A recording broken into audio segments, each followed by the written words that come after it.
성부와 성자와 성령의 이름으로 말씀드립니다. 한 주간 동안 안녕하셨는지요? 이제 6월이고 교회력으로는 연중주일이 다시 시작되었습니다. 아직은 시원한 날씨가 이어지고 있지만 언제부터 숨이 턱 막히는 무더위가 찾아올지 잘 모르겠습니다.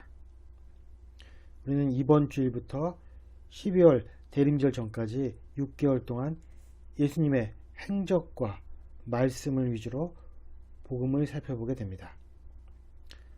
앞으로 반년 동안 차근차근 예수님의 삶을 쫓아 더욱 단단한 신앙을 세우는 저와 여러분이 되기를 주님의 이름으로 기원합니다.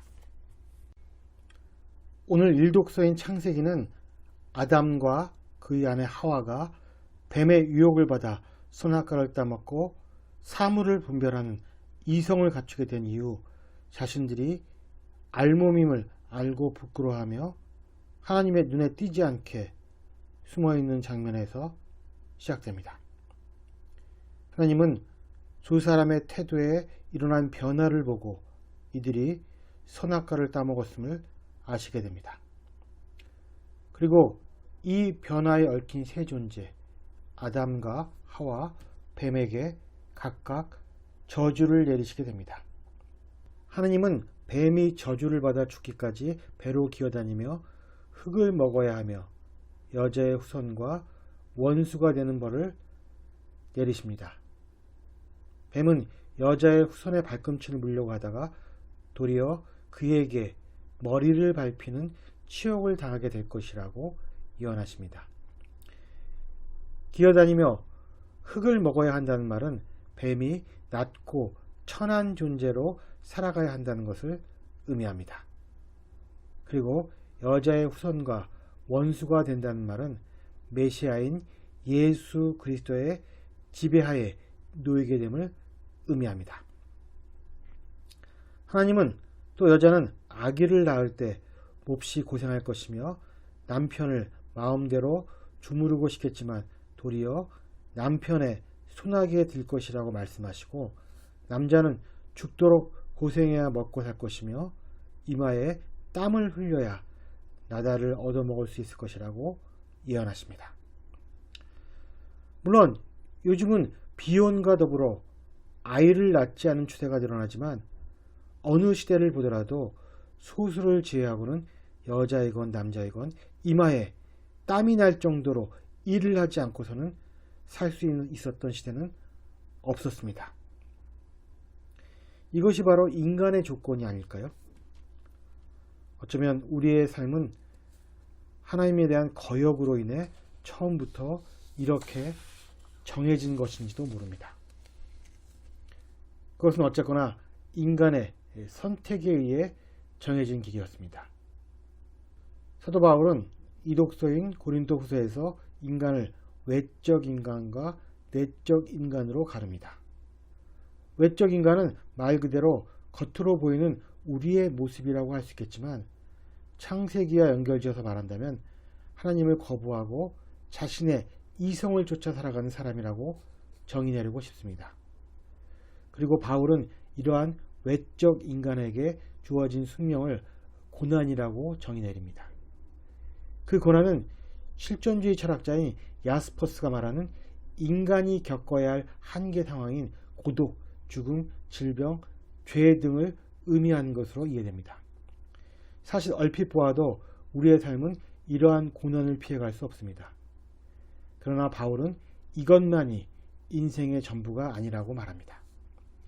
그래서 그는 우리의 외적 인간은 낡아지지만 내적 인간은 나날이 새로워지고 있다고 하여 인간의 이성의 관점에서 보자면 죽음에 무기력하게 굴복한 것처럼 보이는 외적 인간이 있지만 다른 한편으로는 하나님의 영원한 집에 들어갈 수 있는 내적 인간도 있음을 말하고 있습니다. 보이는 곳에 시선을 돌리는 외적 인간과 보이지 않는 것에 눈길을 돌리는 내적 인간, 시간의 흐름에 따라 낡아지는 외적 인간과 나날이 새로워지는 내적 인간, 이 명쾌한 대비는 오늘 복음의 내용에 그대로 드러납니다. 오늘 마르코 복음에는 세 부류의 인물들이 등장합니다. 첫 번째가 예수님 일행이고 두 번째가 예수님의 친척입니다. 그리고 나머지는 예수가 귀신 들렸다. 예수가 마귀 두먹이의 힘을 빌려 마귀를 쫓아낸다는 모함을 하기 위해 예루살렘으로부터 내려온 율법학자들이었습니다. 첫 번째 무리인 예수님과 그 일행은 예수께서 요르단강에서 세례를 받으시고 광야에서 사탄의 유혹을 받으신 후 갈릴리아 전도를 위해 불러 모은 제자들입니다.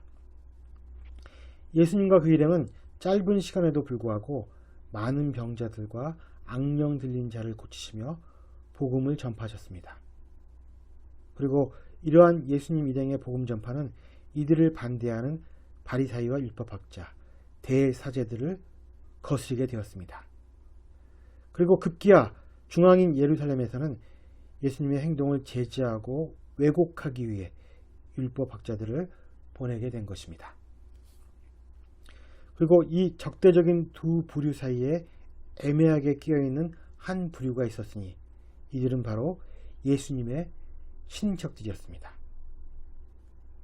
이들은 예수를 메시아로 받아들이기에는 예수를 너무 잘 알고 있다는 태생적인 한계가 있었습니다. 그래서 이들은 아마 자의반 타의반으로 한간에서 미치왕이로 인식되는 예수를 잡기 위해 나섰던 것입니다. 그래서 예수님은 두 부류의 사람들에게 각각 다른 말씀을 전할 수밖에 없었습니다. 사탄의 힘을 빌려 사탄을 쫓아낸다고 비방을 하며 예수님에 대한 신뢰를 추락시키려는 율법학자들에게 그것은 가능하지 않으니라고 말씀하십니다. 즉 당신이 행하시는 모든 좋은 일들을 보지 않으려는 눈먼 자들만이, 또한 명백한 진리에는 관심이 없는 악한 뜻을 가진 자만이 예수께서 하신 일을 사탄으로부터 나온 행동이라고 모함할 수 있다는 것입니다. 그런데 이것은 단순히 예수님에 대한 모함으로 그치지 않고 예수님과 함께 복음 전파 사업을 담당하시는 성령에 대한 모독이 되는 것으로 이러한 비방은 영원히 용서받지 못하는 죄가 될 것이라고 엄중하게 못 박으십니다. 이제 당신을 찾아온 다른 한 부류인 어머니 마리아를 포함한 형제들과 친척들에게는 이렇게 말씀하십니다. 누가 내 어머니고 내 형제들이냐? 바로 이 사람들이 내 어머니고 내 형제들이다. 하나님의 뜻을 행하는 사람이고 내 형제요, 자매요, 어머니다. 예수께서 당신의 형제요, 자매요, 어머니라고 가리키던 무리들은 바로 당신과 함께 복음을 전파하던 제자들 일행이었습니다. 물론 누가복음에서는 예수님의 어머니 마리아를 신앙의 귀감으로 묘사하지만 마르코복음에서는 친인척들과 고향 사람들이 예수님을 홀대하는 경향이 두드러집니다. 마르코복음 6장도 기적을 행하신 예수님을 보고 이렇게 폄훼합니다. 저 사람은 그 목수의 아들이 아닌가? 그 어머니는 마리아요, 그 형제들은 야고보, 요셉, 유다, 시몬이 아닌가? 그 누이들도 다 우리와 같이 여기 살고 있지 않은가? 라고 하면서 좀처럼 믿으려 하지 않았습니다. 그러자 예수께서는 어디서나 존경을 받는 예언자라도 자기 고향과 친척과 집안에서만은 존경을 받지 못한다고 하시며 그들에게 믿음이 없음을 이상하게 여기셨다고 말씀하십니다. 우리는 앞에서 사도 바울의 외적 인간과 내적 인간에 대해 살펴보았습니다. 오늘 복음에 적용하자면 외적 인간은 하나님의 뜻에는 무지하고 인간적인 판단에만 의지하는 자들입니다. 스스로는 이성적이라고 생각할지 모르지만 사실은 사고의 균형을 잃은 자들입니다. 반면 내적 인간은 보이는 것이 아니라 보이지 않는 것에 눈을 돌리고 하늘에 있는 영원한 집을 사모하는 믿음의 무리인 예수님과 그 제자들입니다. 외적 인간은 상대방을 자신의 이해관계나 외모, 그리고 검증되지 않은 풍문이나 편견을 통해 판단하는 오류를 저지르기 쉽습니다. 오늘 복음에 등장하는 율법학자들이나 예수님의 친인척은 외적 인간에만 머무는 부류라고 할 수 있습니다. 율법학자들은 하나님의 복음을 전하는 예수님을 자신의 이익을 위협하는 존재로 규정합니다. 그 위협이 논리를 만들어냅니다. 또 친인척들은 예수님이 미쳤다는 풍문을 가감없이 받아들이는 우를 저지릅니다. 그러나 내적 인간은 하나님의 나라가 가져오는 가치체계의 전복을 기꺼이 받아들이고자 합니다. 그래서 가족에 대한 새로운 규정을 정립하기도 합니다. 하나님 안에서의 새로운 친인척은 민족이나 출신을 가릴 것 없이 하나님과 복음을 자기 삶의 중심으로 삼고 살아가는 자들입니다. 그러나 이러한 가치의 전도가 실제의 삶에서 일어나기란 쉽지 않습니다. 믿음이 있어도 설령 성직자 집단이라고 할지라도 어려운 일임에 틀림없습니다. 인간의 가장 큰 본능이 바로 종족 유지 본능이라고 합니다.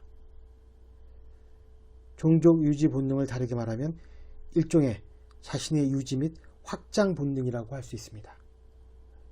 인간은 자신과 닮은 자녀들을 통해 자신을 확인하기 때문입니다.